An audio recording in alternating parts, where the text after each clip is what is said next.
Bienvenido a la Iglesia Cristiana Cristo Crucificado. Hoy día hablaré del tema El Cordero de Dios es llevado al matadero, basado en el Evangelio de Mateo capítulo 27, versos 27 al 44. Antes de empezar, te ruego me acompañes en oración. Padre bendito, gracias te damos por nuestro Señor Jesucristo, el Cordero de Dios. Tu Cordero, que murió en la cruz para la expiación de nuestros pecados, para el pago de nuestros pecados, de tal forma que nosotros no tengamos que morir. Gracias. No podemos entender de una manera perfecta, completa, profunda, del valor del sacrificio de nuestro Señor Jesús. Pero te damos gracias que de lo que entendemos es que el Santo de Israel, tu bendito Hijo, puso su vida para de esa forma rescatarnos, comprarnos para ti. Gracias te damos en el nombre de nuestro Señor Jesucristo. Bendito eres. Amén.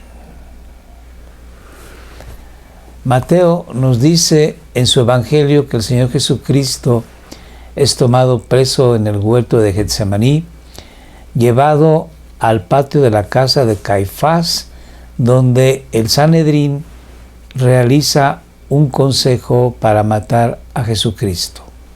El Sanedrín, formado por 70 ancianos del pueblo, más los sacerdotes del templo, los escribas y fariseos, se confabularon para buscar la forma de matar a Jesús. Posteriormente lo llevan por la mañana a Poncio Pilato y lo presionan para que él dé la orden de matar a Jesús. Poncio Pilato hasta en 3 ocasiones les dice a los judíos que este hombre que le habían llevado en calidad de preso por causa de delito de muerte, Poncio Pilato dice es inocente. Sin embargo, da la orden de que el Señor Jesucristo sea ejecutado, muerto en la cruz. Y como símbolo de que él no está de acuerdo, se lava las manos delante de la multitud. Posteriormente, el Señor Jesús es llevado por los soldados del pretorio, habiéndolo castigado, al Gólgota o Monte Calvario. Entonces vamos a ver cómo se desarrolla este evento histórico y haré algunos comentarios. Entonces los soldados del gobernador llevaron a Jesús al pretorio. Se piensa que el pretorio estaba en la Torre Antonia. Esta torre estaba justo a un lado de los edificios del templo. Y reunieron alrededor de él a toda la cohorte romana. Fueron todas las personas de alcurnia, todas las personas que gobernaban Jerusalén, Judea y Samaria, de parte de Roma, porque tenían la curiosidad de saber de este hombre, de ver a este hombre del cual habían escuchado milagros, habían escuchado palabras de gracia y de misericordia. Y no sabemos si algunas de estas personas conocieron a Jesús como su Salvador, pero es muy probable que posterior a estos eventos, por la predicación, ya fuese de Pedro o de algunos de los apóstoles en Jerusalén, o más tarde de Pablo en Roma, se hayan convertido. Esperemos en Dios que así haya sido. Sigo comentando. Y desnudándole, le pusieron encima un manto de escarlata. Le quitan las ropas a Jesús y lo dejan completamente sin ningún atavío para castigarle, dándole 39 azotes o latigazos. En las esculturas y en las pinturas sacras, religiosas, los artistas han tenido cuidado de ponerle un taparrabo, un paño para cubrir las partes púdicas de Jesús. Sin embargo, él estuvo desnudo para ser avergonzado por los soldados y posiblemente más personas que estuviesen en ese lugar.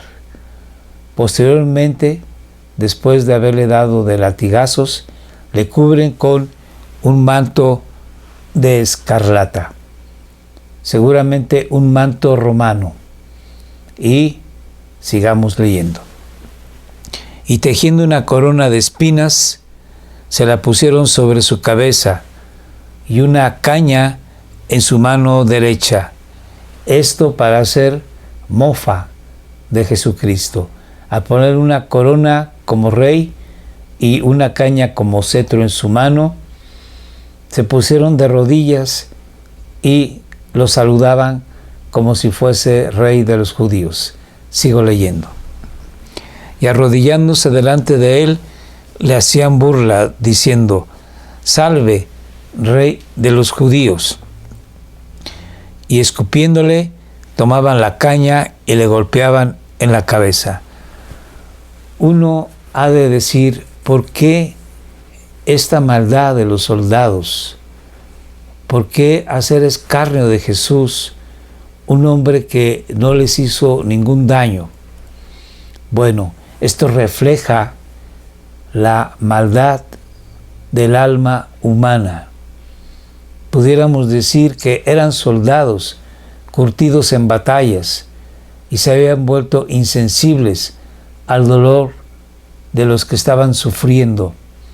Pero más allá, podemos decir que reflejaba este acto la maldad del ser humano. El hombre es malo por naturaleza, no tiene bondad natural. La bondad que llega a tener viene siendo reflejo de la bondad divina, pero el hombre, dejado sin el cuidado o restricción de parte de Dios, manifiesta la crueldad abyecta, total. Y vemos aquí una demostración de que a este hombre inocente, Jesús, que no les hizo ningún daño, ellos lo escupían, se mofaban, se burlaban, lo golpeaban. Sigamos leyendo. Después de haberse burlado de él, le quitaron el manto escarlata que le habían puesto y le pusieron sus ropas y le llevaron para crucificarle. Nosotros tenemos que entender que estos eventos fueron con la mayor crueldad. Jesús no fue tratado de una manera diferente a como trataban a todos los que iban a la cruz, puesto que estos eran homicidas y que por lo tanto merecían la muerte en la cruz. Pero estos soldados seguramente se enteraron por sus superiores de que Pilato había querido dejar libre a Jesús por lo menos en 3 ocasiones, porque juzgó Pilato que era un hombre inocente. Sin embargo, dictaminó que fuese entregado a la muerte por presiones del Sanedrín, de los sacerdotes. Pero esto no fue causa o motivo para que ellos tuviesen cuidado de no hacerle daño como a los demás que iban al cadalso, iban a la muerte siendo culpables, sino descargaron toda su furia, su enojo y posiblemente mayor, porque al ver que Jesús no exclamaba pidiendo piedad o perdón más le castigaban. Entonces vamos a ver que Mateo nos dice que al ir Jesús hacia el Gólgota cargando su cruz, estaba tan desangrado, tan deshidratado, tan herido, tan golpeado, que llegó un momento dado en que el peso de la cruz que él tenía que cargar lo hizo sucumbir, caer a tierra.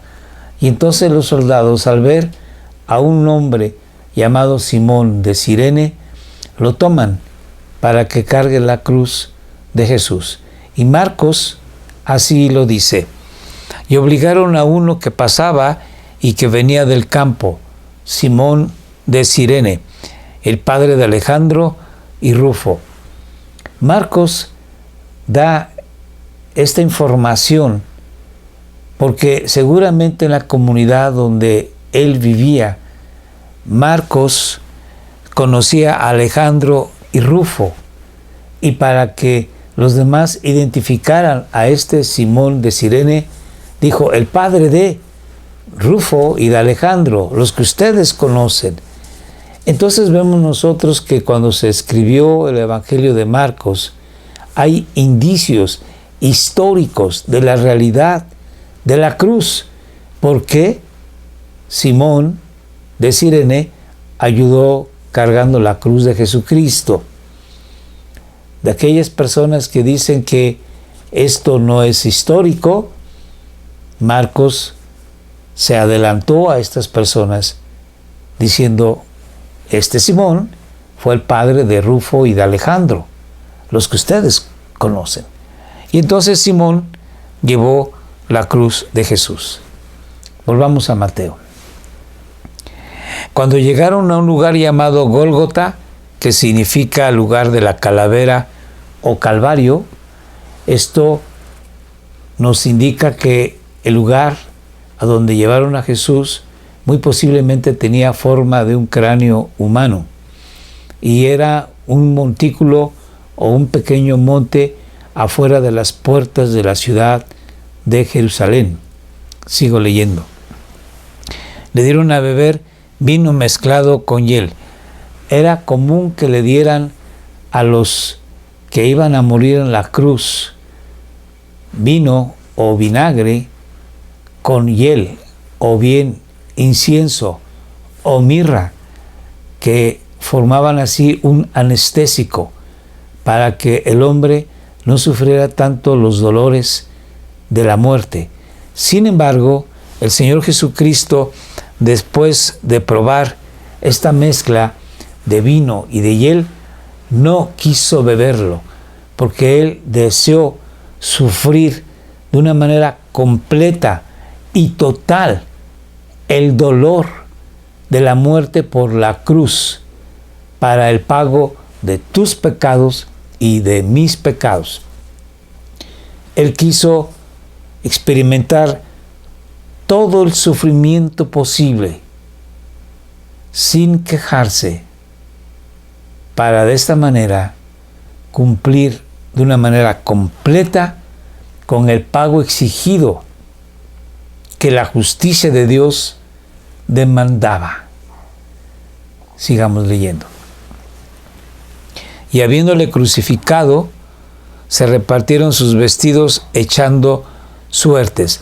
Esos vestidos de un pobre campesino, de un pobre carpintero, de una gente del pueblo, de alguna manera podían serles útiles a los que habían crucificado a Jesús para obtener algunas monedas o intercambio de algún producto. Era costumbre, como rapiña, como motín de su trabajo, de estar ahí clavando al hombre que tenía que morir en la cruz, quedarse con sus pocas propiedades para obtener algo de valor. Y como estas ropas eran pocas, lo que hicieron fue echar suertes para ver a quién se le iban a quedar. Tan poca ropa tenía el Señor Jesús que no fue suficiente para que todos quedaran con una parte suficiente. Y esto hace que se cumpla un salmo, el Salmo 22. Y los soldados romanos no tenían conocimiento de que con sus acciones iban a cumplir un salmo mesiánico, escrito aproximadamente 1000 años antes de que nuestro Señor Jesucristo estuviese en la cruz. Leamos. Reparten mis vestidos entre sí y sobre mi ropa echan suertes. Entonces, Mateo tiene cuidado de escribir que hasta en el último momento Jesús cumplió las profecías. Y esta profecía Jesús no la cumplió él, en cuanto que él estuviese haciendo o diciendo alguna situación, sino que otros la cumplen justo en el momento de la muerte de nuestro Salvador. Regresemos a Mateo. Y sentados le custodiaban allí, lo estaban vigilando, posiblemente temiendo de que los discípulos de Jesucristo se hubieran armado y hubieran llegado al monte Gólgota y lo hubieran querido liberar. No lo sabemos, pero el caso es que estaban custodiando a Jesús. Sigo leyendo. Y pusieron sobre su cabeza la acusación contra él. Y esta acusación decía: este es Jesús, el Rey de los judíos. Lo que Pilato mandó escribir, y que los sacerdotes pidieron a Pilato que no pusiera esas palabras. Pero Pilato dijo: lo que he escrito, escrito está. Entonces, vemos que la causa por la que crucifican a Jesús no es que él sea un ladrón, un homicida, sino que la causa por la que crucificaron a Jesús es una causa justa y verdadera, que él, Jesús, es el Rey de los judíos. Es cierto, Jesús es el Rey de los judíos, y por esa causa verdadera y santa es crucificado en la cruz del Calvario. Sigamos leyendo. Entonces fueron crucificados con él 2 ladrones. Estos sí eran malhechores, estos sí eran homicidas, porque seguramente que no eran ladronzuelos, sino que en el acto de robar realizaron homicidios y fueron personas que merecían la pena capital. Uno a mano derecha del Señor Jesucristo y otro a mano izquierda, para que se cumpliera la profecía del profeta Isaías, que dice lo siguiente: por tanto, yo le daré parte con los grandes, y con los fuertes repartirá despojos o motín. Cuando él venza, Dios le va a dar reino. Sigamos leyendo. Porque la causa de su victoria es que derramó su alma hasta la muerte.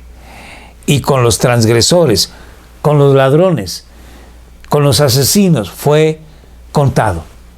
A Jesús lo pusieron en medio como el principal ladrón u homicida. Eso se acostumbraba en la época romana. Al hombre malhechor de mayor importancia, al que era jefe de la banda, lo ponían en medio. Y así ocurrió con Jesús, para que se cumpliera la profecía de Isaías 53, que con los transgresores fue contado. Llevando él, Jesús, el Mesías, el pecado de muchos e intercediendo por los transgresores. Regresemos ahora a Mateo. Los que pasaban le injuriaban meneando la cabeza. Esto es para que se cumpliera también el Salmo 22, verso 7. Los que pasaban por ahí veían a Jesús Y entonces meneaban la cabeza diciendo lo siguiente: todos los que me ven de mí se burlan, hacen muecas con los labios, menean la cabeza. Y diciendo: tú que destruyes el templo y en 3 días lo reedificas, sálvate a ti mismo, si eres el Hijo de Dios, y desciende de la cruz. Es lo que decían meneando la cabeza. Tú que destruyes el templo y en 3 días lo reedificas. Esto es porque los judíos no entendieron la palabra del Señor Jesucristo, que era una profecía con referencia a su muerte y a su resurrección. Así lo dice el evangelista Juan. Leamos Juan capítulo 2, versos 18 y 19. Entonces los judíos respondieron y le dijeron: ya que haces estas cosas, ¿cuáles cosas? La purificación del templo. Jesús purificó el templo en 2 ocasiones. Y en esta primera ocasión hace un azote de cuerdas y saca a los mercaderes de los atrios del templo y tira las mesas donde había dinero y las jaulas de las palomas. Y por eso dicen los mercaderes del templo: tú que estás haciendo estas cosas, ¿en qué te basas? ¿Cuál es tu autoridad? ¿Qué señal nos muestras para que nosotros aceptemos tu autoridad? Y Jesús responde lo siguiente. Jesús respondió y les dijo: destruid este templo y en 3 días lo levantaré. Sin embargo, ellos no entendieron la palabra. Ellos dijeron: destruid este templo y en 3 días lo levantaré. Sin embargo, para los que creyeron, más adelante entendieron.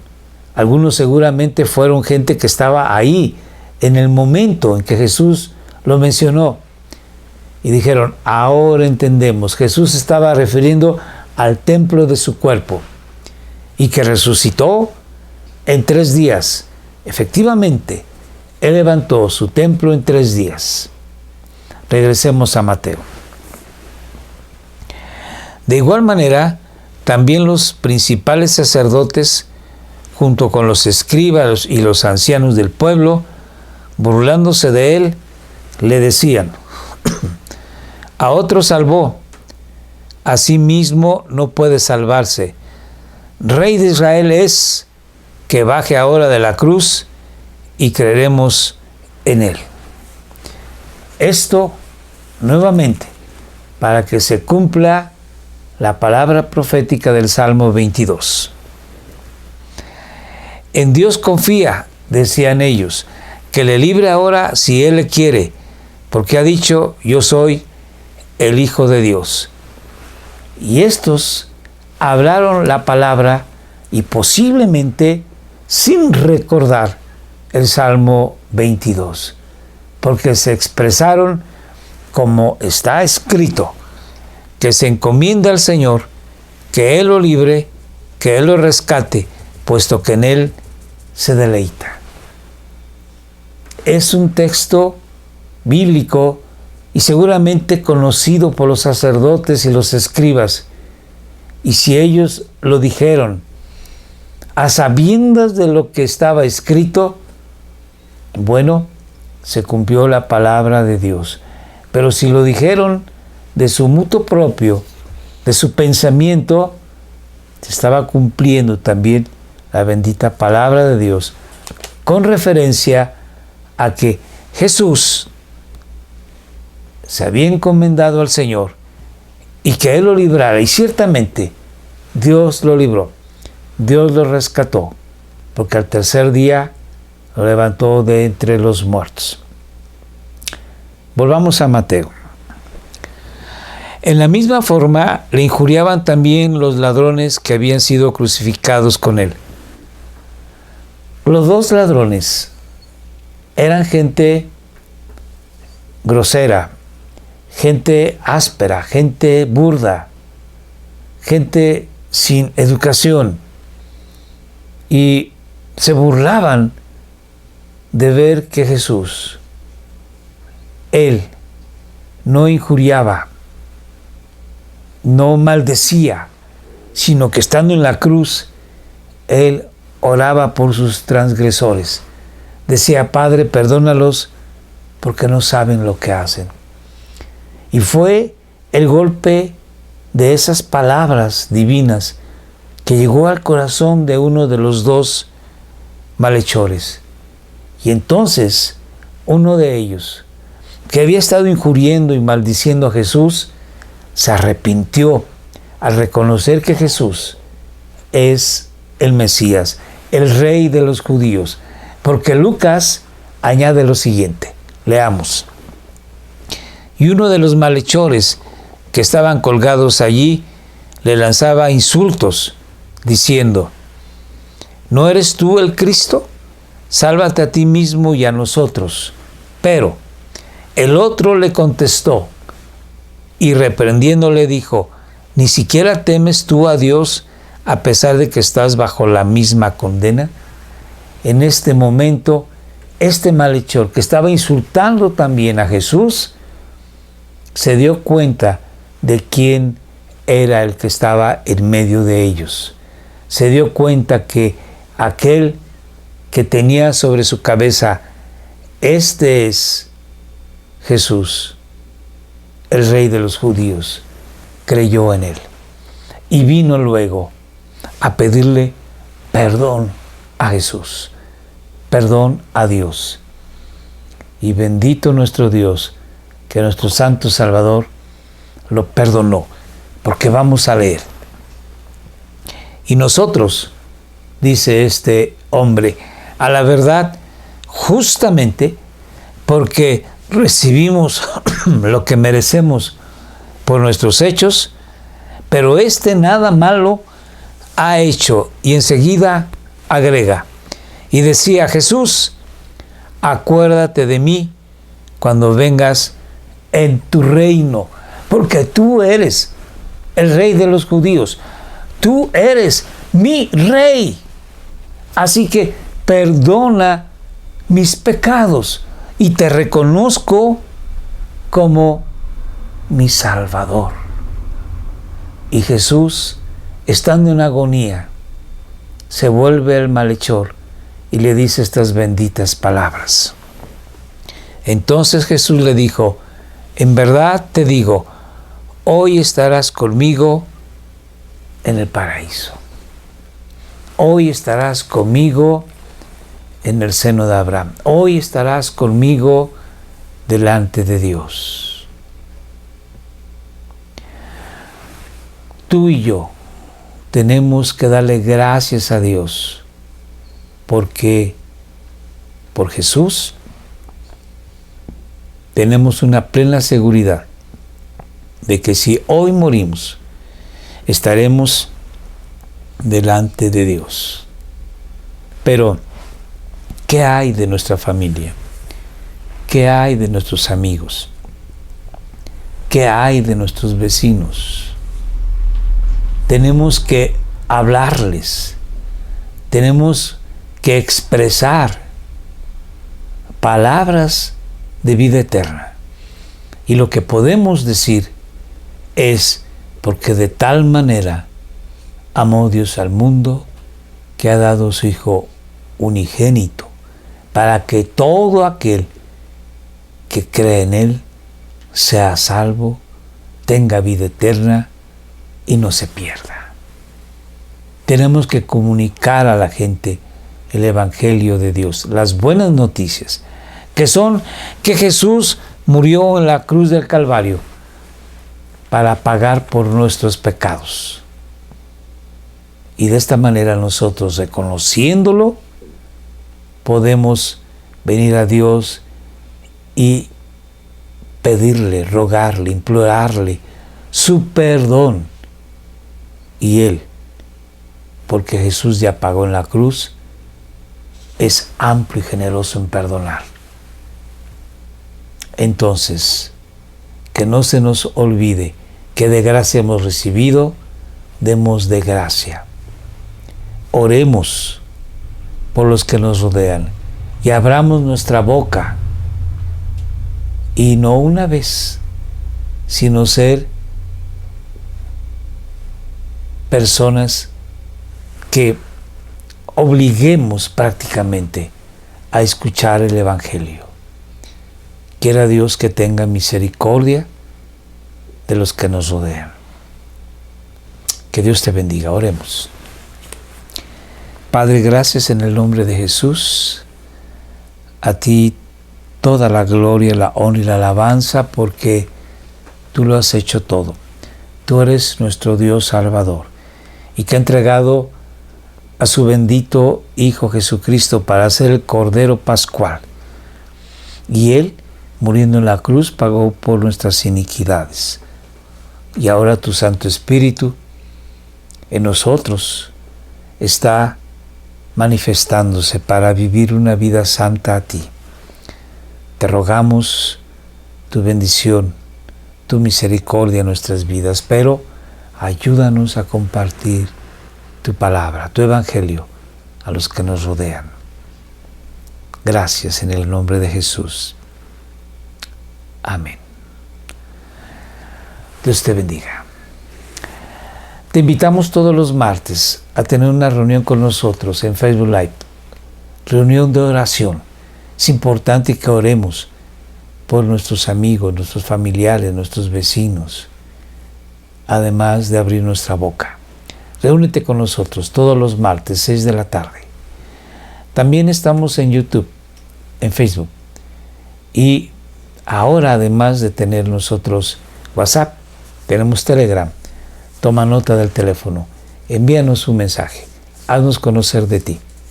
Te recuerdo nuestros horarios de reunión: martes, jueves y sábado, 7 de la noche. Suscríbete, por favor, si no lo has hecho. Muy importante, comparte estos mensajes y ve los videos anteriores. Que Dios te bendiga. Gracias.